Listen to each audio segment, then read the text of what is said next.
Salut, salut tout le monde, bienvenue sur Chanel YouTube Moyen, nous sommes c'est Berline Pascal.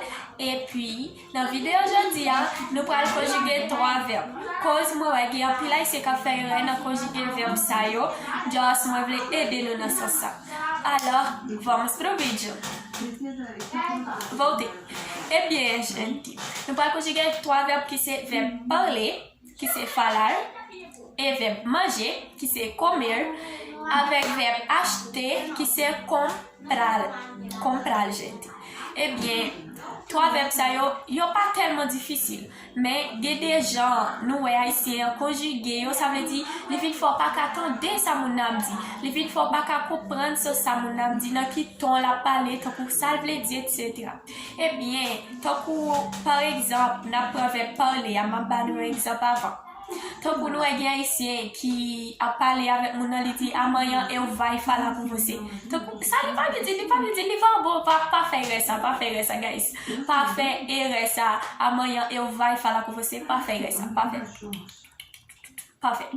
Mais c'est peut-être ça que nous allons conjuguer bien pour nous connaître qui j'ai conjugué pour te connaître côté qu'on fait. OK.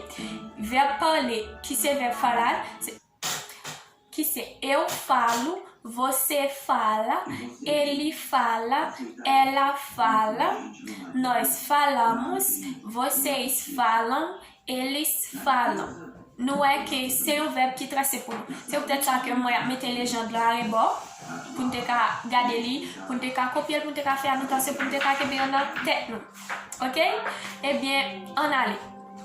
Nous, moi on dit, nous-mêmes nous répéter la prime, OK? Eu falo, você fala, ela fala, ele fala, nós falamos, vocês falam, eles falam. OK? Não é, então na conjuguer quando a conjuguer formalmente, no caso eu falo, tu falas, ele fala, ela fala, nós falamos, vós falais, eles falam. Ça c'est Jean Blanc conjugué, elle a conjugué formellement. Mais yo pas conjugué comme ça, c'est seulement dans l'école yo montre comme ça. Mais pourtant yo pas conjugué comme ça. Alors c'est eu falo, você fala, ela fala, ele fala, nós falamos, vocês falam, eles falam. Ça seulement. Et puis no cas là c'est comme dit amanhã eu vai falar com você, ou même si vous tenez não bouche aí c'est corrigé parce que il pas bon. Se o Tandei vai ser de amanhã eu vai falar com você, de ele pas bon dizer amanhã eu vou falar com você, parce que verbe ir que c'est aller, c'est eu vou, tu vai, ele vai, ela vai, nós vamos, vocês vão, eles vão. C'est pas eu vai, c'est eu vou, et bien amanhã eu vou falar com você. Et qu'on s'allie. Si on même je virer verbe là, c'est normal parce que on pas connaître, c'est pas grave.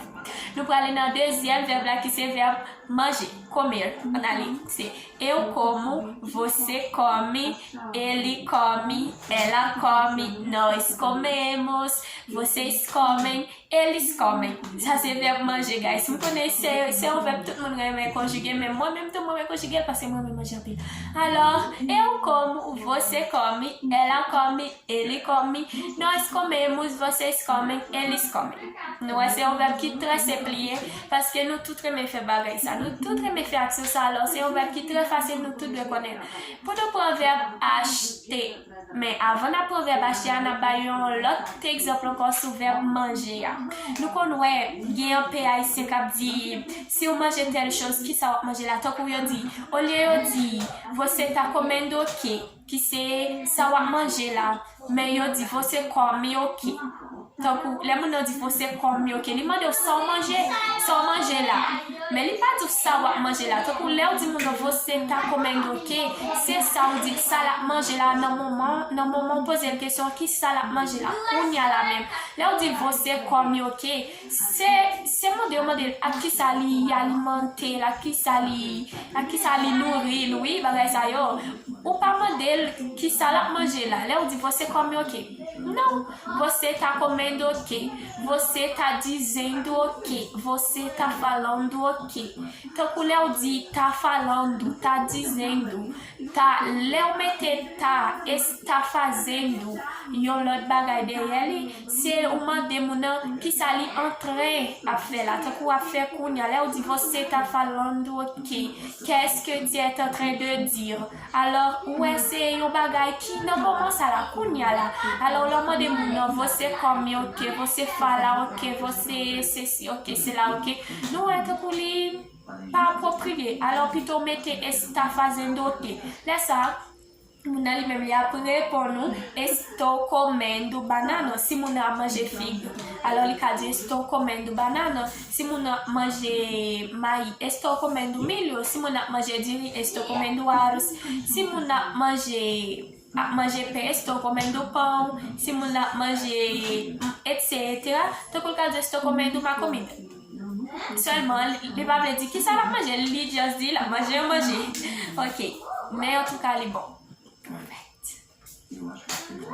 Ok, após ça, pour nous aller no verbo acheter, a mãe te diz, não quiser verbo comprar, ali, eu compro, você compra, ela compra, ele compra, nós compramos, vocês compram, eles compram, não é, guys? Alors, c'est un bagage qui est très facile. Eu compro, moi acheter, você compra, o acheter, ela ou ele compra, li acheter, nós compramos, não acheter, vocês compram, eu acheter, eles comprem, eu acheter. Alors, nous, c'est un bagage qui est très simple. C'est juste mémoriser, mettre pour le personnel dans tête pour nous pas dire. Donc, si on parle de ou même on dit, você compra, mais c'est de ou même on parle, alors tout est pas bon. Si on parle de ou même utiliser eu. Si on parle de lui, si on parle de lui, você, si on parle de l'autre là, ele ou ele c'est pour fille, elle c'est pour garçon. Eh bien, juste mémoriser ça, guys. C'est ça, me déporter pour nous, c'était 3 verbes ça, me déporter pour nous. Pas oublier, pour nous corriger, nous te qu'on fait avant, pour nous dire, vous c'est comme ok, c'est pas dire juste ça. Alors, demande, vous c'est comme ok, c'est mon modèle qui ça manger, qui ça nourrir tête. Alors, puis quand dit, vous c'est comme ok. Dis, ok, você tá comendo ok. Pas dire, c'est son modèle qui ça manger dans le moment ça. Dans le moment parallèle là, c'est mon modèle qui ça manger là. Alors, pas dire, você come ok. Tá bom? Après ça, les gens n'ont parlé ensemble avec nous, pas dire, você fala ok. Você tá falando ok. Você está falando ok. C'est o modèle qui ça l'a dit là. Dans le moment ça là. Mais si vous dites, você fala ok. C'est pas bon. Ele pas bom. E se expandir, amanhã eu vai falar com você, amanhã eu vai comer, amanhã eu vai sair, amanhã eu vai, eu pajão vai, entendeu? Eu pajão vai, eu toujours vou, eu sempre vou. Eh bien, não pas ou pas qu'à dire ça, eu vou, ok? Eu vou, parce que me te conjuguer verbe ir ensemble avec nous déjà, que c'est verbe aller, eu vou, ok? Eh bien, guys, abonnez ce channel là. Cliquez dans like là et puis partagez l'ensemble avec les amis et puis merci.